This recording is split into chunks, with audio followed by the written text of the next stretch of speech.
Yes, it's a great pleasure on behalf of the United States Studies Center as well as our partners here today, importantly the government of New South Wales, as well as Harvard University, to welcome you all here to day 2 of the inaugural Behavioral Exchange Conference, BX 2014. As I say, we're very, very pleased and proud to be able to be working with all of our partners in order to convene this excellent opening session of what I hope will be a long-term partnership and ongoing collaboration.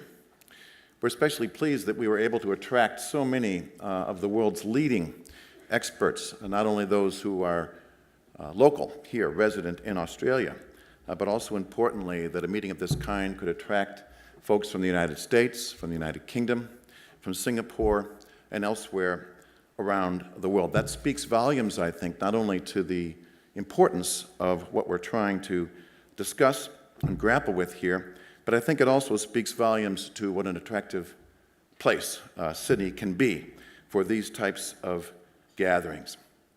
I also want to give a special thanks to a very important partner here for the United States Studies Center. That's Professor Michael Hiscox of Harvard University. Among his many other distinguished roles, I'm also happy to say that he is the chair of the United States Studies Center International Academic Advisory Committee. And I have to say it's very much through Mike and through his longtime support for the U.S. Studies Center that we were able to draw the kinds of connections that we have with our leading experts, particularly from Harvard University, not only for this conference, but for a range of activities that we've been able to hold here in Sydney and in the United States throughout the 5 years that the center has been in existence. So this is an important beginning. We look forward to this being an ongoing collaboration going forward. This is really the foundation, I think, for something that's going to be quite big. I know that our partners are looking forward to convening similar meetings like this, perhaps on an annual basis going forward, in different parts of the world, whether that be in the UK, in the United States, in Singapore, and elsewhere, and also an opportunity here, based on this foundation, to begin intensifying the work that's being done, both in academic and in policy research right here in Australia, and continuing to draw from those great relationships we have in the United States and elsewhere. It's important for me to mention, why is the United States Studies Center getting behind this? What does a U.S. Studies Center have to do with behavioral insights? We've got a big role to play here in Australia and have done so for the past 5 years, becoming a conduit, a convening power, and both in terms of academic and policy relevant research, to try and strengthen those connections that we have between Australia and the United States across a range of academic and policy related disciplines. We're based here in New South Wales. We have a national mandate in Australia, and we have aspirations to be a leading center globally on the study of the United States. But at the end of the day, we're here in Sydney, and we work closely with the government of New South Wales precisely so that we can help attract the kind of talent and insight that we see gathered in this room. We have a large academic role to play, teaching over 1,300 students every year at the University of Sydney. We have a policy-relevant role to play as we draw together experts both from academia and governments and the private sector to talk about the key issues that affect the United States and Australia. And we've got a very strong team in terms of public outreach, being able to convene these types of meetings as well as make sure that our media here in Australia and around the world are hearing about what we are doing.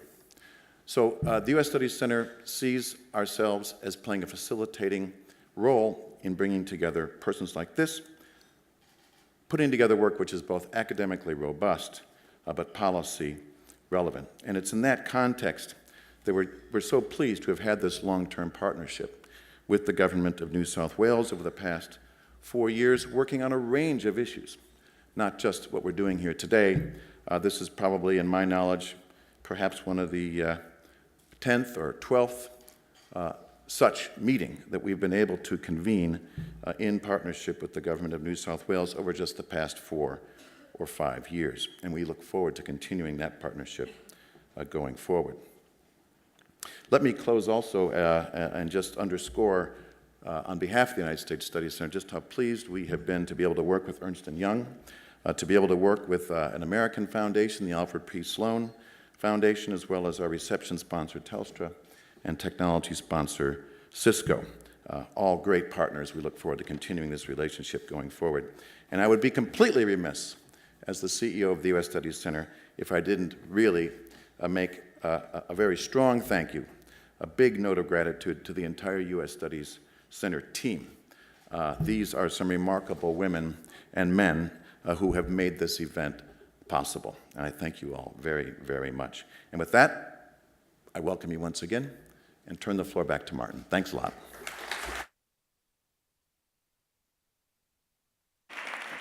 Thank you, Professor Gill. Appreciate that very much.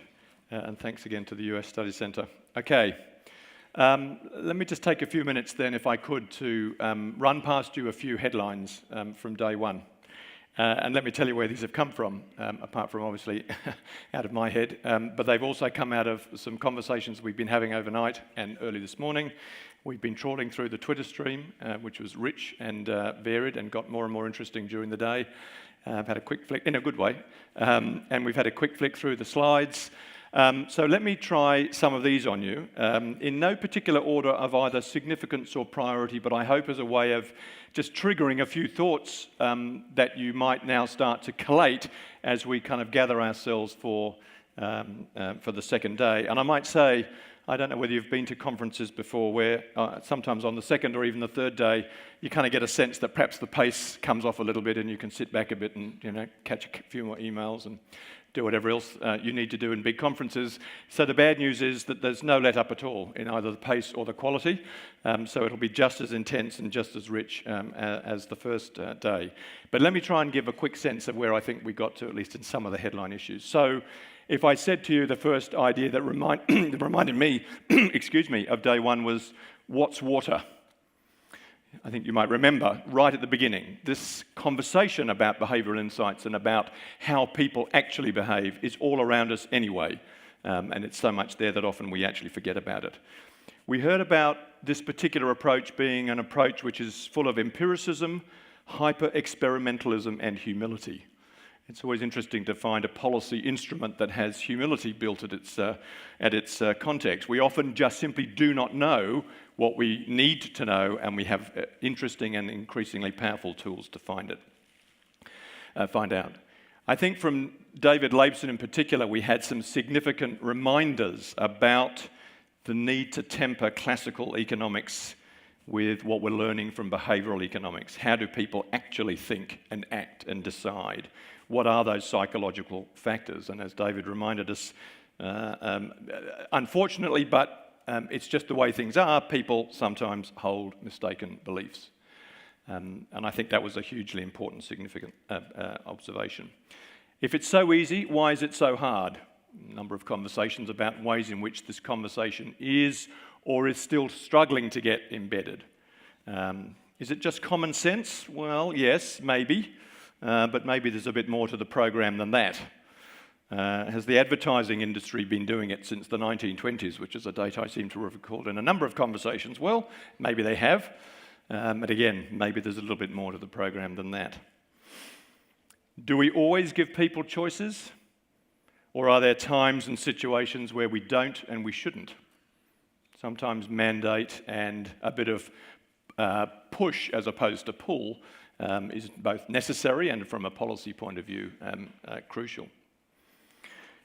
There was a number of conversations that struck me over the day taking different dimensions of the issue around engaging people, engaging citizens, in terms of the way people are sources of knowledge, experience, how they impact and contribute to the design process at the heart of BI, and I'll come back to that in a minute, behavioural insights, and also how important it is to engage people in the business of evaluating and understanding how these various instruments work. As coming back to that earlier point, this is a policy instrument or a set of policy instruments and a mindset that's all about a fundamental sense of humility, a fundamental sense that in the face of complexity, it's quite a good place to start to suggest that we perhaps don't know everything and we need to engage the people with whom we're working deeply and from the beginning and throughout the process.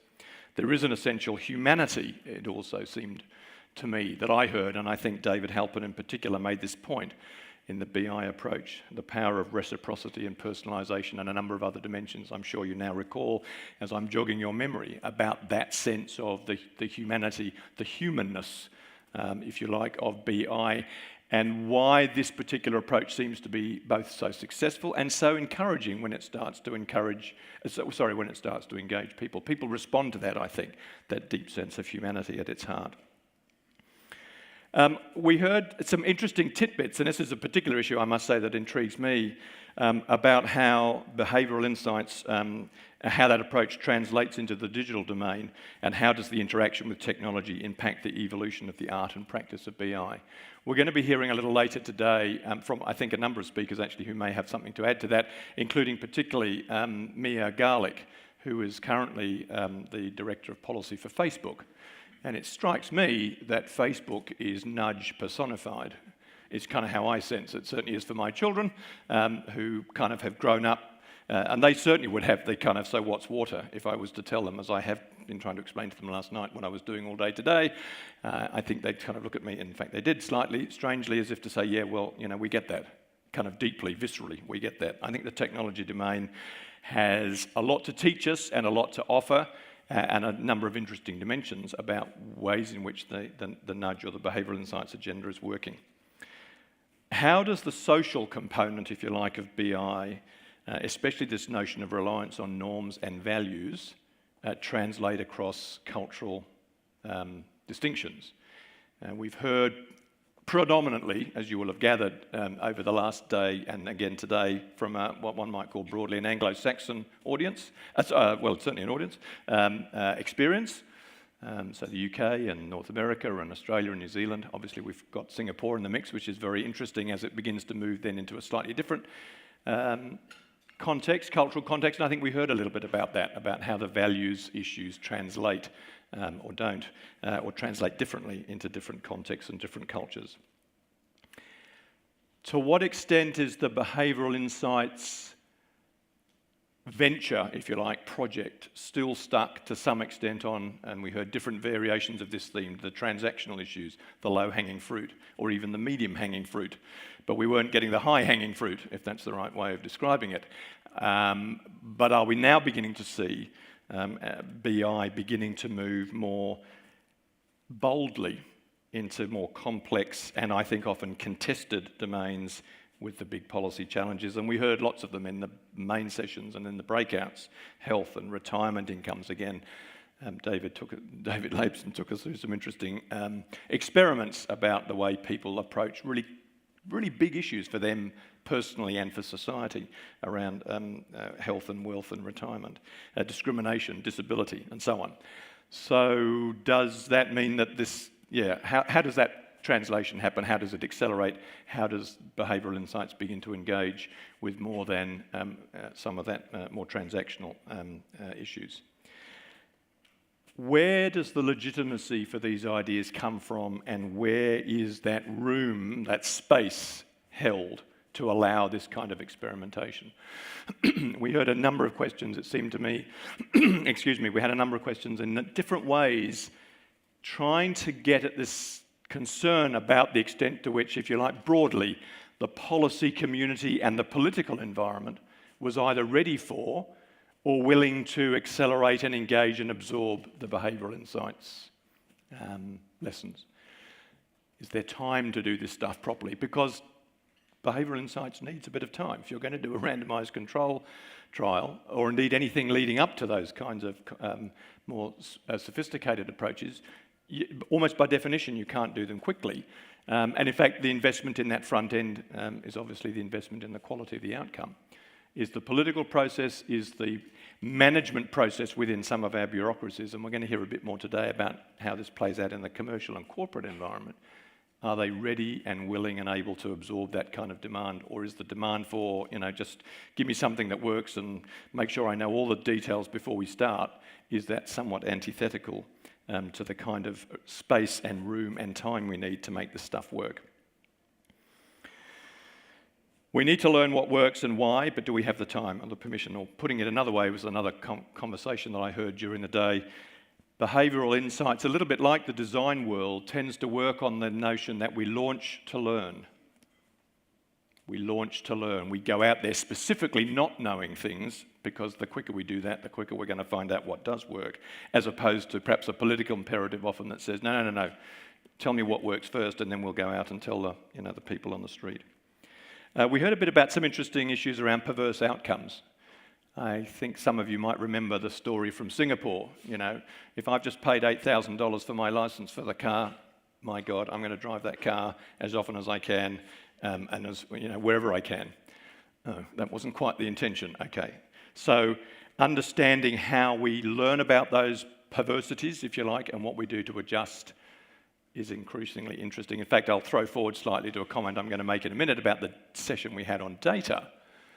One of the interesting observations I'd make, particularly again around the digital domain, is the extent to which we're getting now the ability for, as it were, real-time refinement and retesting and reshaping of our hypotheses, or hunches, I think we learned to call them, to be able to adjust them almost as we go. So you get people to buy a license to a car, you suddenly find out they're driving their cars to death.